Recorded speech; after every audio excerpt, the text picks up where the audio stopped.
I'm Monique and I'm an alcoholic. Monique. I'm very nervous, but somebody just shared that I just need to share my story. I was like, okay. Just me verbalizing the words I'm an alcoholic was very difficult for me. I wanted to be anything else other than an alcoholic. I did not want to be an alcoholic. For a long time I also thought to be mentally ill, but I'll get to that. I think I'll just start off with, I'm actually a twin. I've got a twin sister. Her name is Maria.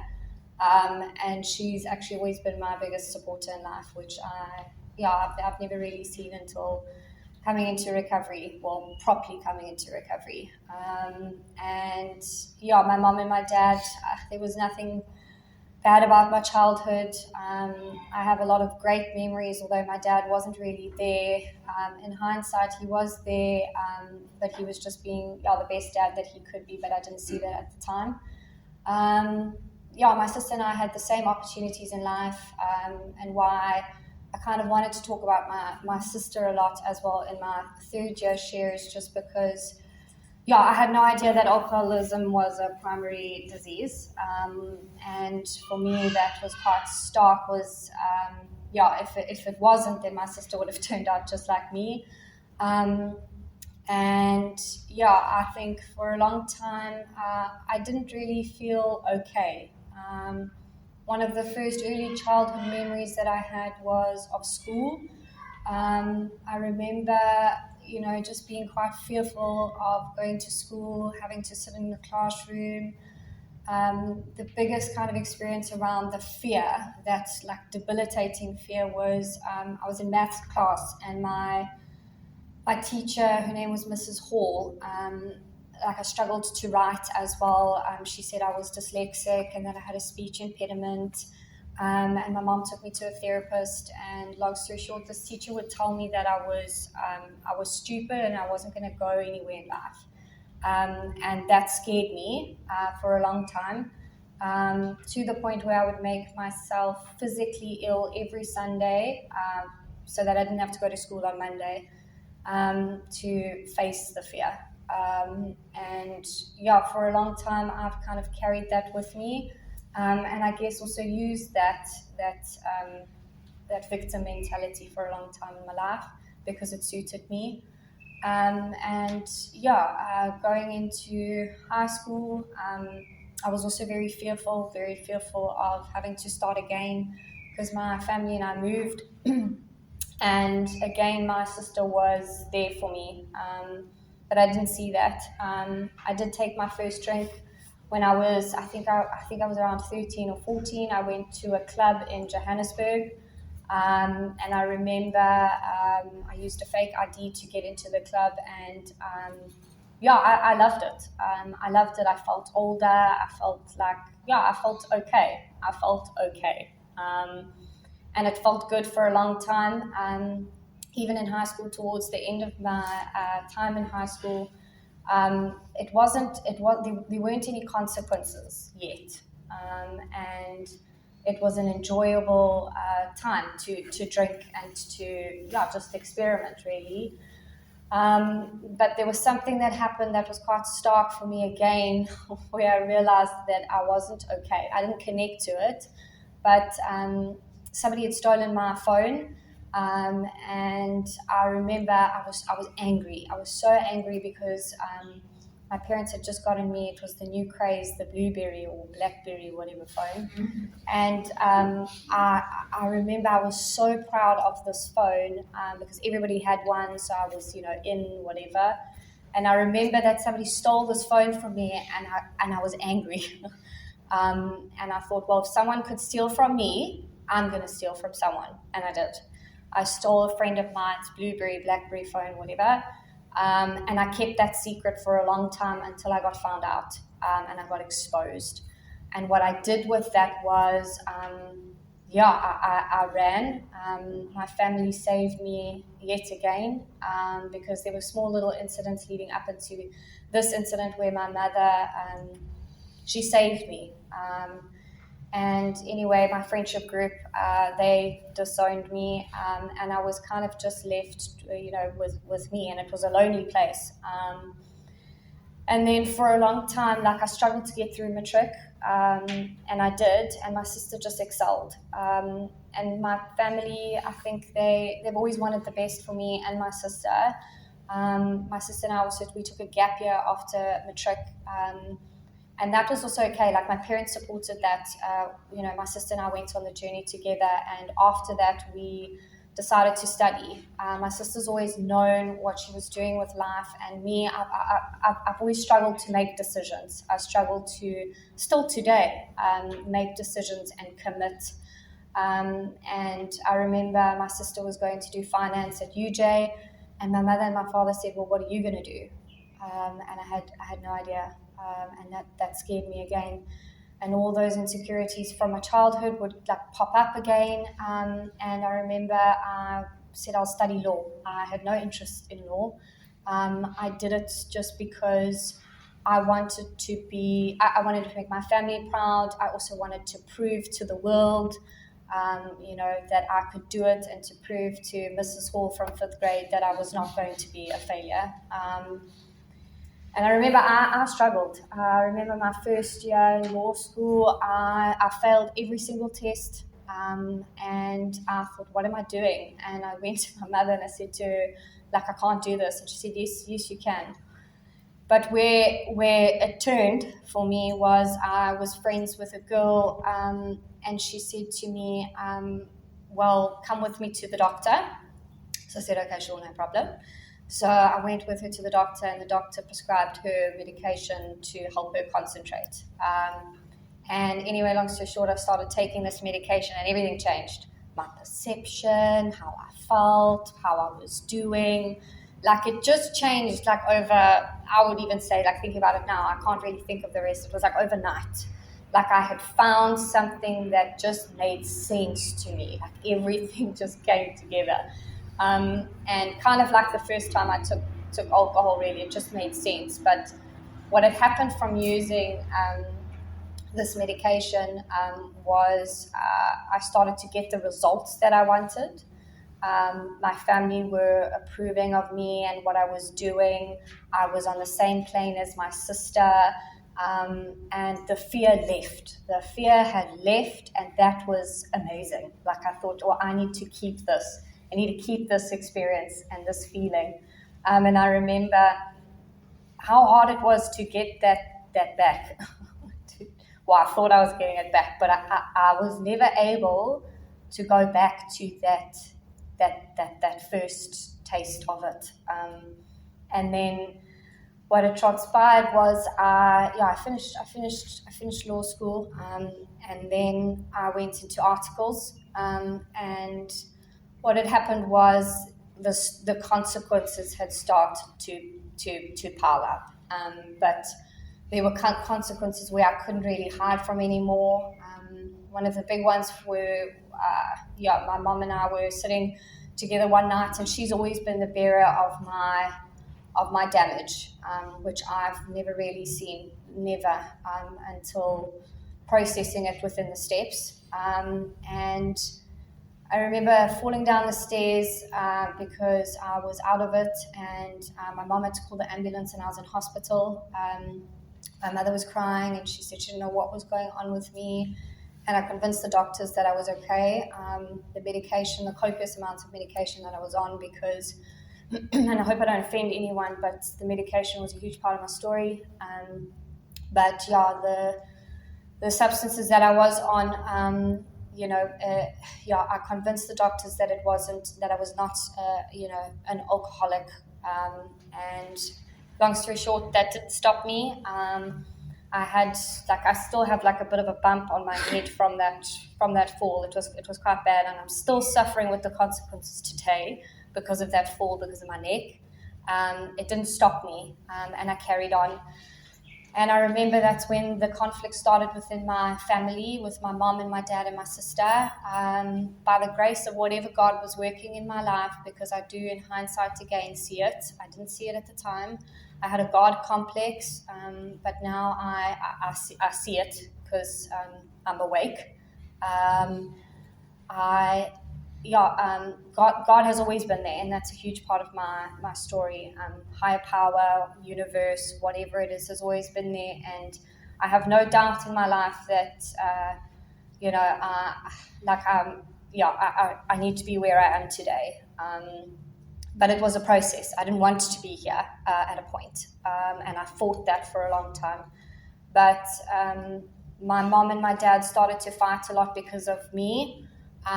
My family also, my mom started lying to my dad, which started causing problems at home with my mom and my dad.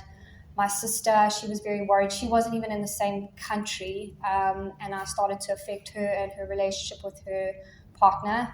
And I remember I went into a few treatment facilities where I lied and manipulated and justified my behavior based on mental illness and depression, and everybody else is the problem and not me. And I went to, before I went into a 12-step facility, the first 12-step facility I've ever been to, because I had no idea that the 12 steps existed. I had no idea. I thought that for a long time, detox centers or, like a 28-day program would fix me. I had done 4 of those and nothing had worked. I talked about my feelings to death. I had changed the dosage. I had changed the environment. I didn't go to the triggering places, and nothing had changed. And then I went to, before I came into a 12-step treatment facility, my family put down an ultimatum, and they said that they can see that I am killing myself. And long story short, that I need to get help. So they found me a place. It's in Durban. It's on the beach, and they've booked me a flight, and I leave tomorrow. This was like during the week, and I just started a job. So I always believed as well that if I had a good job, or if I had a good relationship, or if I had the finances, that I'd be okay. I was always chasing something. I don't know what it was, but I was always chasing something. I thought it was in a job, or I thought it was in. I don't know what I was chasing. I still don't know. But then I remember, I wasn't that willing to go to treatment, that my family had somebody assist me get on the plane and go to the treatment facility, and I was angry. I arrived at the facility, and I got the shock of my life, really. And I thank God, and why I share about the first time I went to a 12-step program is because I didn't believe it. I did not believe that 12 steps or just a book in front of me was something that was the answer. And I didn't want to accept the answer. For 3 months, I stayed in treatment, and I was dishonest. I didn't connect to the damages of my family. And I remember there was a situation where my sister got engaged, and I was in a rehab, and that was my 5th time, I think, in a rehab. And they didn't tell me. And I was so angry. I wasn't upset, I was angry. And I just, like, I remember saying to my counselor, why wouldn't they tell me? And then I remember having a phone call, and I said to my mom, why didn't you guys tell me Maria's engaged? And I remember having a phone call with my sister, and she said, well, because it's always about you. Wow. And then kind of looking and processing it with the sponsor was, I didn't know how I was making it about me, but it was like, well, Monique's in a rehab. We can't even celebrate my sister's engagement. And I'm like, oh my God. Even in a rehab, I'm hurting my family indirectly. Had no idea. Like, and I really think about it, I had to be taken out of society and placed in a facility because I was actually a danger to not only myself, but to my family. And I didn't connect to that. And what I was doing in treatment was I wrote the 12 steps. I wrote the 12 steps wrote the 12 steps. Was the connection to it? Absolutely not. Was the honesty to it? Absolutely not. Were there reservations? Copious. The biggest reservation that I had was that I could drink like a normal person. It was an obsession that I wanted to prove to the treatment facility and to, again, prove to the people who wrote that book that it was wrong. I wanted to disprove the theory that I'm not an alcoholic. And I remember, just one thing that I did in treatment, which I want to highlight because, it's just around doing things differently. I remember being in treatment and I was stealing cigarettes. I was, just being quite manipulative and dishonest. And then I was posed with a length because people kept saying, "What length are you willing to go to for your recovery?"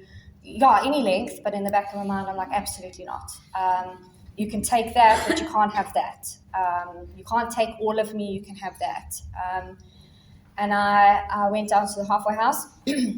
I didn't want to go down to the halfway house, and my counselor at the time said to me, don't make this decision for me, because ultimately, if you do go down to the halfway house, it will be miserable. And it was miserable. I struggled. I struggled because when you're not in the boat and you're around people who are in the boat, it's awful, because I don't have anything in common. And all they were trying to do was help me. And I remember giving my sponsor gave me a suggestion because I needed to be humbled to go and get a waitressing job. God's truth, it was difficult.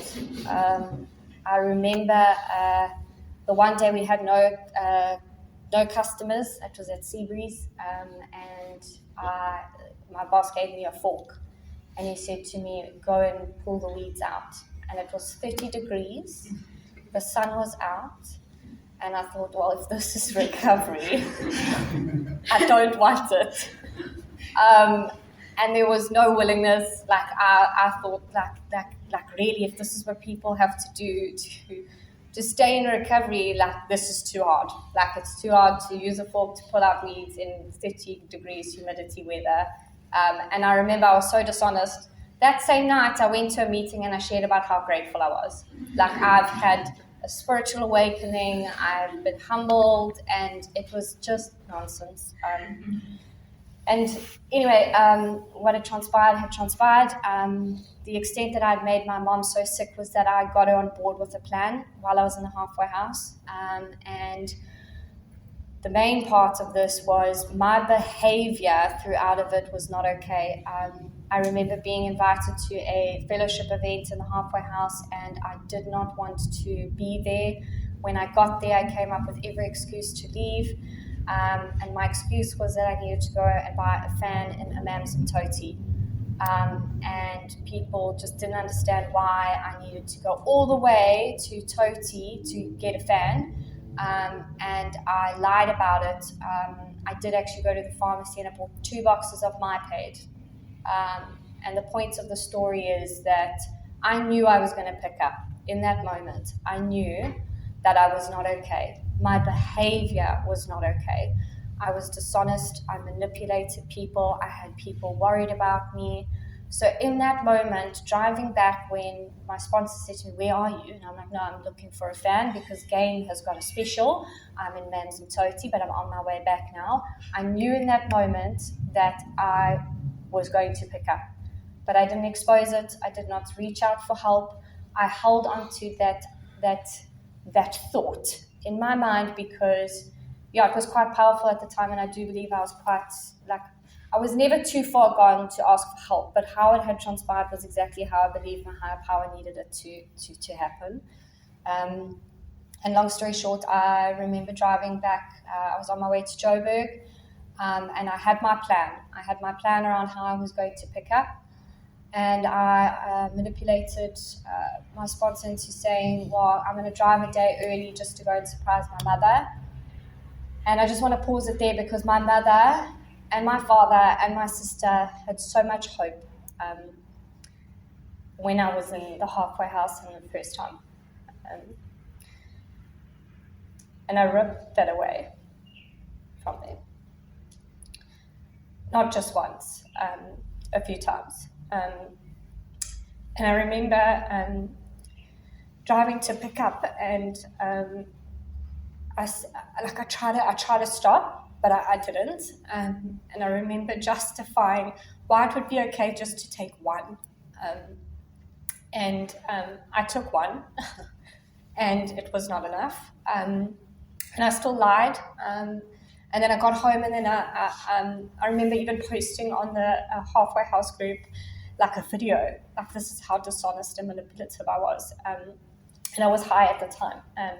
That I surprised my mother. I bought her flowers, and I just wanted everyone, back here in Scotland to know that I'm still in the boat, but I wasn't. And anyway, then it was my sister's engagement. I had convinced my family also that I could drink. I just couldn't touch the other stuff. And they believed me because I held it together. I didn't. And then I remember it was my sister's engagement party in Cape Town, and I was still in the halfway house, and everything came out. My sister followed me to the room one night, and she found all my medication and little bottles and vials of gin and whatever, and she phoned my sponsor, and I got exposed. And I was no longer allowed to talk to anybody in the halfway house. My family that was the first time I've been physical with my mother and my sister. I had put my hands on my sister, and I pushed her. It just got physical, and because she took my solution away, which I believed was my solution, and I was angry. But then fast forward as well, I convinced my family that if I get a job, I'll be able to have a manageable life again. And the point I'm also trying to make is I remember getting on my knees when we got back home, and I said, I got on my knees and I said to God, okay, God, let's try this. I remember bargaining, and I said to him, if you can give me this job, I promise things will be different. And I got on my knees and I prayed because my mother always said to me, those who God gives you what you pray for. And she was right. She was very right, because soon after that, I went to go and get certain papers certified, and a woman out of nowhere offered me a job. And I thought, this is God. This is God. God is giving me what I asked for. And she told me I can start soon, and then I started work, but my using and my drinking had progressed to a point where I don't know in what physical state I was in. I don't know how desperate this woman was to hire somebody, but she hired me. But the point was, I was hired to also help a lady who was pregnant at the time. So I was taking over a litigation department to alleviate this poor woman who was pregnant, highly pregnant. And the responsibility that was on me was big, and I dropped the ball. I was dishonest again, manipulative, the behaviors. I pretty much used to live and live to use. I didn't care about the job. I didn't care about, her name was Melissa. I manipulated even Melissa to getting on board with my plans to lie and go and pick up and whatever else.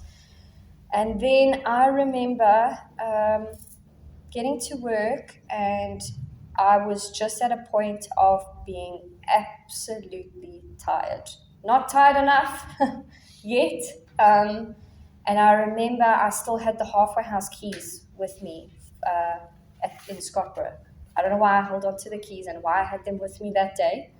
And I remember I got a summons that was on my desk, and it said, I was looking at the return date because I was dealing with a case, whatever, and it said the date and the stamp on the bottom of the summons was Scotborough halfway house. And then I didn't really think anything of it, and then I got a message from my old sponsor to say, where are the halfway house keys? And I thought, oh God, like what? And I remember going to the bathroom because I was having horrific withdrawals, and I held the keys in the bathroom. Why? But a part of me knew in that moment that I needed to go back, that I needed to do something different. It still wasn't enough. I carried on. I had a little bit more fight in me. I think it was like a week later.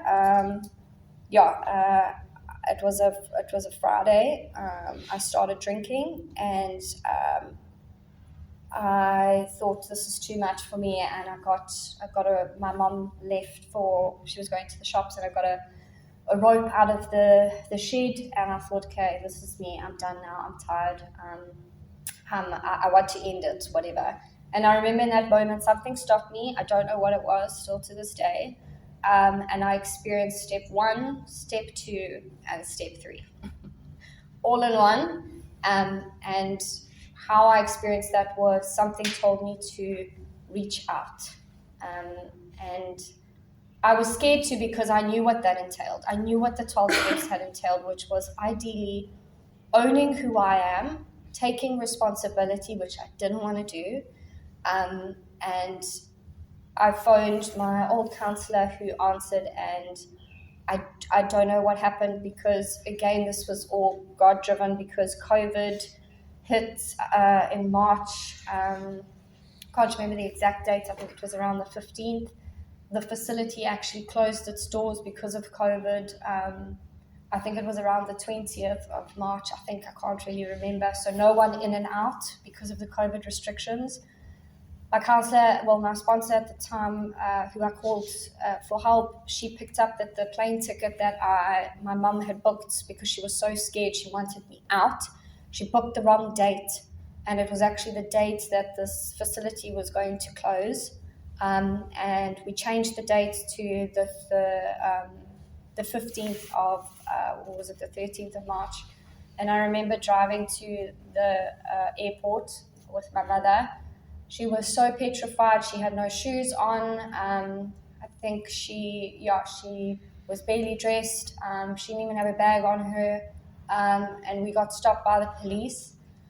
And then my mom just got out the car and she started crying. And she said, "Please just help me. I'm trying to take my daughter to hospital." And the guy wanted to give her a fine. It comes up quite a lot this day. And I got out the car and I went to the policeman and I said, "Please, my mother's trying to take me. I need help." And then they let us go. And then I remember we got to the airport and my mother was so stressed. She wet herself and she left me at the car because she needed to go to the bathroom and she had a nosebleed. And I saw my pills in the car. And I thought, I'm going to treatment now, so let me just take some. And then I did. And I'll never forget what she said to me at the airport. She said, "I'm done." And I said, "I love you." And she said, "I don't love you." And then that was it. I had no idea how I was going to pay for treatment. I had no idea what the plan was, really. I just knew I needed to get back to the last place where I felt safe, hope, and loved. And I did.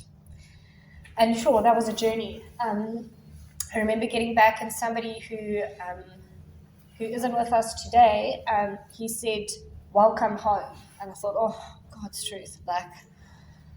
I am home, but I know what's coming. I remember, standing in the kitchen, and I was so petrified to see the people again and to own up to that stuff. But I remembered all I wanted to do was get honest. I wanted to get honest about what had happened, where I was dishonest, and the process that had unfolded was.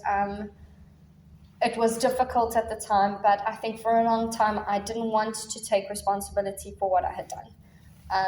And I remember one of my turning points being my step 5, and really looking at that stuff, and also just my amends list, which I didn't really connect to. And just kind of fast forward a little bit, I left treatment and I left the right way. I left without any dishonesties. I left with having no lurking notion or idea or plan that it would be different. I made a decision that I would do this the right way because I didn't want to live that life anymore. I didn't. And I remember going down to the halfway house and somebody said to me, because I was quite nervous, because again I had to go back and face the halfway house and do things differently, was as long as you know that you're not okay, you'll be okay. And I've remembered that for a long time. And I also remember, and where this is quite a big turning point for me, was I remember I was close to finishing my steps, and I saw a pair of socks on a billiards table, and they were a beautiful pair of socks. And I took the pair of socks. I didn't need the pair of socks. I justified it. And then I put the socks on, and somebody said, "Oh, what beautiful socks you have." And I thought, oh, I know where this is going to get me. Like, if I don't come clean about taking this pair of socks, I will end up, I don't know where I'll end up, because I'd done that the first time I was there. And I remember I went to a sponsor who had done it multiple times, and I said to him, "Please, Caleb, help me. I've taken a pair of socks." And he laughed. And I didn't understand why he laughed. And then I went to the next counselor and I said, "Listen, this is what I've done." And then they said, "Okay, cool, get on with it now." And I didn't understand why. I had no consequences. And then I sat down with somebody, it was actually Keith, and he said, "Well, this is the next right thing." Yeah. And then he said, "I'm alcoholic." And as long as I continue to do a proper step 10, I'll be okay. And I've tried. I've tried every day to do a proper step 10. And there's been times where it's been difficult. But all it was literally for me from leaving treatment and making that decision was just doing what I did then now. And there were times, one of the hardest times I think we have realized how the alcoholism has affected me was with resentment, anger and resentment. I didn't really have many experiences of real anger and real resentment until not so long ago. And I kid you not, it felt like a drug. It had blinded me, it had deafened me to the program, and I just wanted to run. And I thank God that I didn't, and I used my sponsor. I reached out to people in the fellowship, and I got out of it. And I love what that reading says, because it's not a luxury I can afford. I cannot afford it, and I see why. And yeah, just also part of my story was one of the biggest I guess messages as well that somebody passed to me was Dougie, because I remember being at his funeral, and I remember seeing how many people were at his funeral, and the things that he had done. Like, my mother still knew Dougie. She asked me, like, when Dougie was actually still alive, like, "How's Dougie doing?" And I remember, and why this is important in my recovery was because I remember sitting at his funeral and seeing how many people were there, and somebody saying that he had atoned for his sins. And I wanted that. Like, even at Dougie's funeral, a message was passed to me.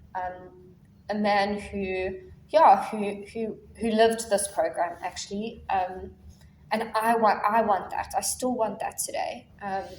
Like, I would love to, to continue to atone for my sins, because I've caused a lot of damage to my family. And,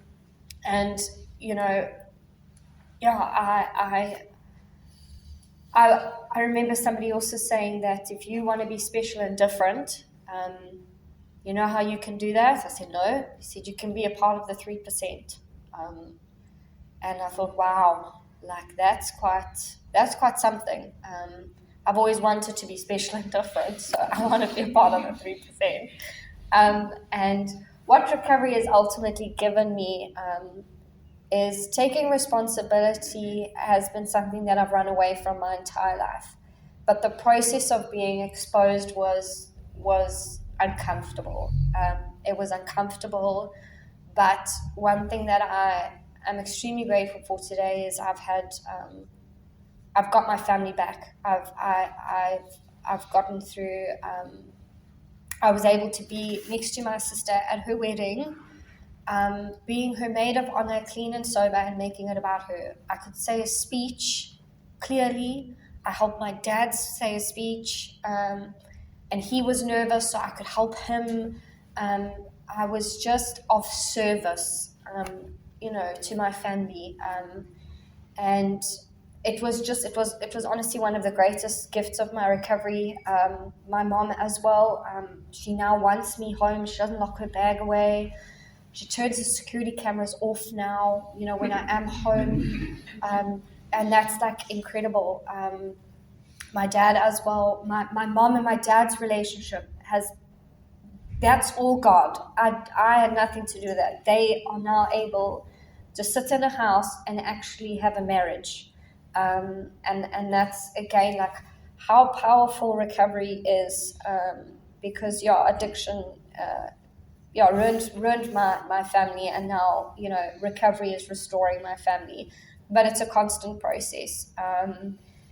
And I guess, like, I just want to end off by saying, I wouldn't be sitting in this chair today if it wasn't for many people in this room, because what I've realized is I was always disconnected. I was disconnected to life and to people, and one of the greatest gifts is connection with people.